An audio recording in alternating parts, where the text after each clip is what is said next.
Kaita, amahan nga gamhanan, tangalan ni Jesus, imong buktong anak kani nagaduol kani mo ni ining unang adlaw sa bulan sa August. Salamat sa lain na sang bugna.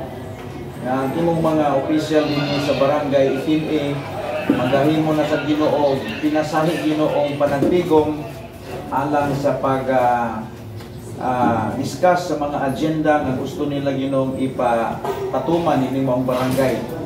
Kao Dios, Holy Spirit, magapagigsulti ka namong tanan, magagiya ka namong Ginoo para nga adunay kalapusan, kadaugan, ang tanan namong pagkabuhaton karon nga adlaw. Ang tanan ang pangayitog yan sa ngalan ni Jesus. Amen. Bayang magiliw ang lawit, bayang magiliw, perlas ng silanganan, alam ng puso, sa dibdib mo'y buhay. Lupang inirang, tuyan ka ng magiting, sa manlulubi, di ka masisip, sa dagat at bundok, sa simoy at sa langit mo'y bugang, may nilagang tulad, awit sa paglayang minamahal, ang siyak ng watawat mo'y tagumpay na nagdininig, ang bituin at araw niyang kainan, ang may magdidilim. Lupa ng araw ng luwalhati pagsinta, buhay langit sa piling mo. Ang ligaya ng may mag-aapi, ang mamatay ng dahil sa'yo. Ang bundan ka lang, lagi na sa itong musika. Sir Baros. Pastor, padayon ka.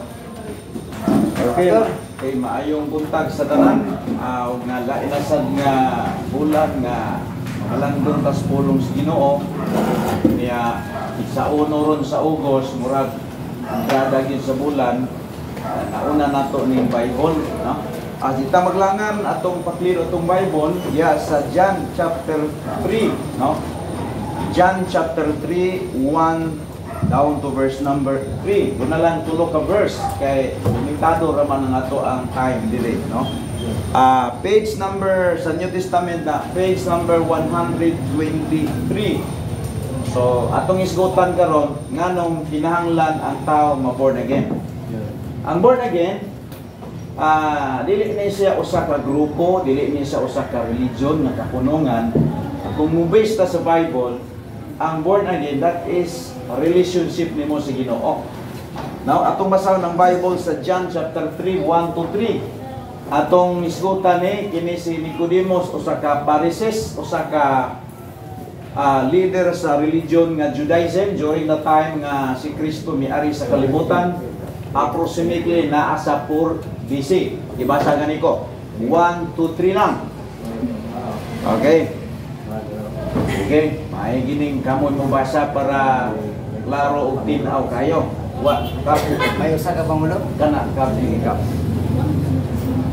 May usa ka pangulo sa mga Hudiyo nga ginganlag ni Nikodemo nga usa kasakop sa bundok sa mga Parisiyo. Usa ka gabi ni ana niadto siya kang Hesus og miingon kaniya, Rabi, nasayod kami na ikaw usab ka magtutudlo nga pinadala sa Dios.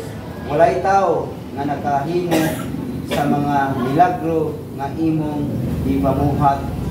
Gawas kung ang Dios maguban kaniya. 3. Si Jesus mitubag, sultihan ko ikaw, walay makakita sa gingharian sa Dios gawas kung siya matao pag-usap. Okay, kani ang ato rong isgutan. Actually, kung imong basahon ang chapter 2 sa John, kung imo nang hutubasa diya, dunay kasal sa kana. Ug usa sa mga nagtambong dito kini si Nicodemus nga usa ka relihiyoso nga tao, pangulo sa reliyon nga Judaism, maayos balaod, kayo nga tao, intellectual, professional, educated, daton nga pagkasulti, manggi alamon. Nakatambong siya sa kasal dito sa kana. Kunya kung imo nang hutubasa, diha nang makita nga si Jesus Christ nag-perform siya sa iyang unang milagro Nagihimo niya ang tubig turn to the wine. Pero dili to wine nga tanduay, laruhon ta na. Kaya doon na raw po nadunggan ako nagwali nga okay ra daw inom. Pero imong makita ang wine nga gisulti sa Bible diha, dili na sa makahubog kay galing baya na sa tubig. Wa po'y nangahubog diha. So dili na alcohol ha. So mo ni ang una nga milagro nga gi-perform ni Jesus Christ nabukod diyan. Og nakatambong ani si Nicodemus. Dayon pagkagabi ni anak gipanin-an ni Nicodemus asa ang balay ni Jesus Christ. Ug miadto siya dito tungang gabi para paglikay sa mga kansaw ug mga pagbiay-biay. Now miadto siya dito ni Jesus Christ kay nagtuo siya nga si Jesus Christ pinadala sa Dios tungod sa milagro nga iyahang nakita nga wine turn to the water turn to the wine. Now imo makita diha ingon siya rabbi. Ang word nga rabbi, that is Greek word, it means teacher. Now, ingon siya nga wa koy duda nga gikan ka sa Ginoo kay wa gyoy mga milagro nga mahitabo gawas kun ang Ginoo nag-uba, wala nag-uba nimo. Kato pa nagtuo si Nicodemus nga si Kristo pinadala sa Dios. Dayon gitubag sa ni Kristo. Ingon si Kristo in verse number 3, si Jesus sultihan ikaw, walay makita sa gingharian sa Dios gawas kun siya mataw pag-usap. Now, ang born again is not a religion. Born again is not sa mga kanang gitawag og grupo-grupo, denomination. Ang born again usa kini ka individual nimong connection ngadto sa Ginoo. Og gikinahanglan gyud kang ma-born again kay kung dili ka ma-born again, dili man ka makasulod sa langit. Diba? Kung born again, kaduha ka matao, physically and spiritually. Kung dili man ka ma-born again, matao pag-usap, kung imo lang kinaugalingon, gawas ginang naagi pulong sa Dios nga imong tuuhan. Kaya mo maning kulang ni Nicodemus sa iya, religion, naman sa religion. Pero unsay kulang ni Nicodemus sa iya, kanang wala sing connection sa Ginoo. Naasa sa relihiyon nga kapunungan, pero wala sing connection nga to sa Ginoo. Munang ingon si Christ, ye must be born again. So ang born again, makita na to ni diya, mao ni sa ang requirements sa tao nga makaadto sa langit. Puti pasabot, kini bang ato ni practical ba? Kabalo man kita no, diri sa kalibutan, kabalo gikan kung sa birthday ni Mukap. Bulan tuig, di ba? Oh. Wala man tingin usa dinhi nahimugso sa kalibutan na natagaw sa kalibutan mo kabalo siyang birthday. Di ba? Kabalo kita. So kining physical na ito nga pagkahimugso sa kalibutan, gitawag ng temporary. O doon na like 30,000 days. Base sa mga eksperto, sa mga medisina scientifico, nag-unite sila, nag-observe sila nga ang pagpuyo sa tao sa kalibutan, doon na ratay 30,000 kaadlaw ka. What? Tungod sa cells na nakita niya sa atong lawas, ang atong cells, ang atong body, nagkumpos kini sa gitawag og trillion cells.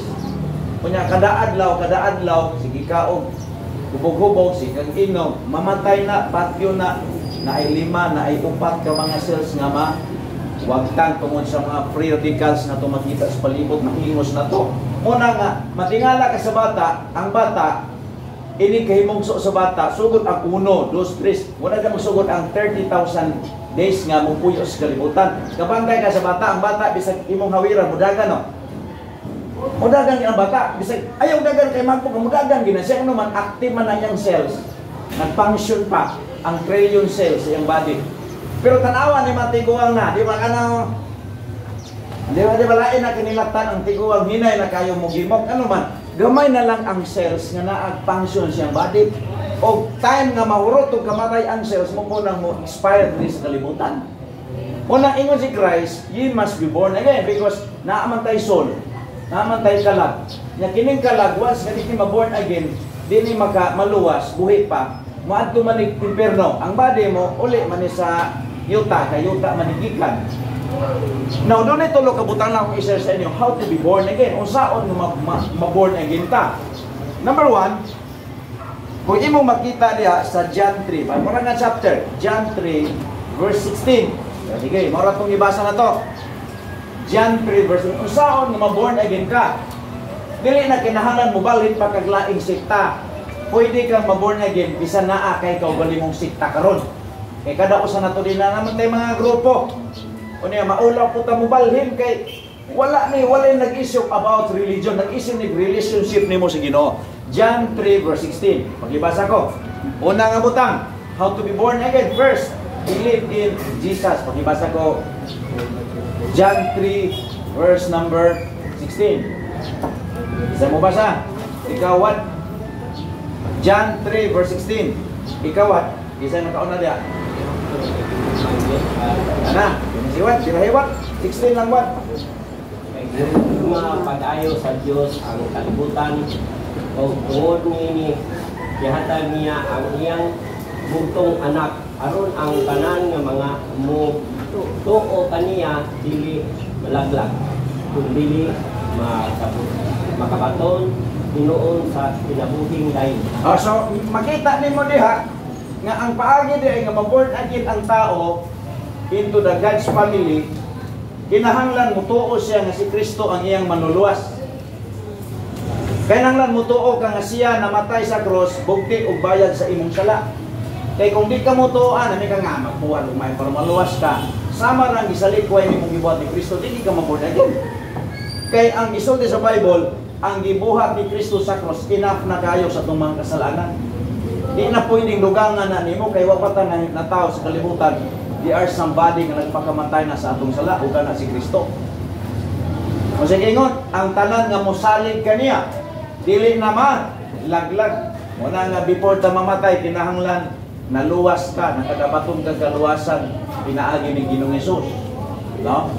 Okay, ikaduhang butang. Ato makita ito lang ngayon. 1 Peter chapter 1 verse 23. Okay. Sa unsang paagi ma-born again ka, believe in Jesus Christ through His Word. Pakibasa ko sa 1 Peter chapter 1 verse 23. Page number sa mana 1 Pedro kapitulo 1 versikulo 23. Pakibasa ka ni Kuwan. Isa nagkauna di awat. Page number parehang matag Bible. Page number 304. Okay. 304. 1 Peter chapter 1. 1 Peter chapter 1 verse number 23. Okay. Page number 304 sa atong mga Bible nga parehang tag Bible. Ikaw kap, murag ready na si Kapitan. 23. 23. Ono Pedro. Uno Juan, palitin nyo. Ono Pedro. Ono Pedro. Sige, kay kamo. Kana, sige kap, sige kap. Kana kap, Kaya kamo nataw pag-usap dili sa tawhanong paagi kundi pinaagi sa buhi o walay katapusan nga pulong sa Dios. So makita nimo nga ma-born again day ka, pinaagi sa pulong nga imong gituohan. Once sumutuo ka sa imong nadunggan nga pulong, Bible man na, ibasa nimo, gituohan nimo, ingon ang Bible na born again daw ka. Klaro man na, kay kamo na tao pag-usap, being born again, not incorruptible things, but incorruptible by the Word of God. No, so ang Word of God, maka-born again ni sa imo. Mo ako natao ko February 16, 1977. Muna'y birthday na ako physically. But in spiritually, nakadawat ko ni Kristo nga akong manuluwas December 28, 1994. Totoo na ko yung ka-birthday. Kining imong physical na birthday, biological birthday nimo, mungsot sa kalibutan, no, tayong mga ginikanan. Temporary man, asan na ibutan na sa lapida, born, die. Di ba? Sa lapida. Temporary man eh. Kay, kung imutan, wa mong imugamot sa kalibutan, mga matay man kita. Muna nga, before ta mamatay, dapat kabaluta sa ato ang padungan o nasa Bible ang answer sa pagtubag. Ang answer sa pangutana. Na ang Word of God, maka-born again na ini. O, klaro mo na o. Kay kamo na tao pag-usap, dili sa tawhanong paagi, kundili pinaagi sa buhi, o walay katapusan nga pulong sa Ginoo. Ini pulong sa Ginoo ni maka-born again ginagawa niya. No.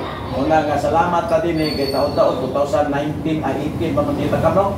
Ito pa dito sa ubos upa ni until now nagtuon tag padayon. I believe nga daghan na tag magapunan. No. Basta wala lang mapuspon ang decision din na ang ko kay ako naman yung commitment sa Ginoo nga mag-share sa word of God sa inyo. So muna nga klaro kayo nga ang born again wala ni nagkinalang mo balhin pagkagsikta. Ang imong gikinahanglan, ang imong pagtuo i-focus nimo sa Biblia. No? Kay mauna ang paagi nga ma-born again ka makatug kag langit human sa kamatayon. Ngano man, ikitang tanan lagi din lumalabay man. No? Ang imo ra yung madala, mapitpit nato bitaw kana ra yung ato ang ibaluan sa Biblia buhi pa ta. Kay kanang kwarta ka, ini kamatay biyaan man mo pa. Ang imo gyud mapitpit kanang imong ibaluan karon sa buhi pa ka nito mo sa Ginoo. Mao gyud na imong atubang unya sa Ginoo. Hindi kamatay nato. Let's pray. Salamat o Dios sa imong pulong. Nga nagaiganyo na mo Lord nga kining pagtuon namo sa imong pulong Ginoo. Usa kini Ginoo ka engagement Lord nga eternal o Lord. Dili lang karon, dili bisan pa niya Ginoo nga kami muhawa kini nga lawas. Matubang minimo Dios ug ang Dios nga among nabasa iyang pulong karon makita niya namo Lord. Nga ikaw Dios muhusga ka namo base sa imong response sa imong pulong karon nga buhi pa mi. Salamat ni ini nga kabuntagon Ginoo, nagahatag ka namo wisdom. Salamat sa mga alaga des barangay itin ikaw headed by Kapitan Reyes Lord. Salamat sa imong kagawad nga uban usab Ginoo sa tanang bisita nga niya. Ikaw Dios mag-bless ni mao nga panagtigom bisan pa sa maong barangay. Salamat sa mga project Ginoo nga ongoing. Nalipay ni Lord nga dunang gibuhat diri sa barangay itin tungod kay dunang ko'y gibuhat ang imong mga alaga nimo Ginoo diri alang sa pag-respond sa imong pulong mo Dios. I-bless ang ilang meeting karon, ilang mga session, mga agenda, uban pa Ginoo mga punta nga gusto nila isgutan ito mga atag unity. Holy Spirit ikaw magadumalas ni kanabuhi. Kini tanan Lord ang gitugyan ug ipangayo sa ngalan ni Jesus. Amen. Ay buntag sa tanan. Buta sa Salamat, Pastor.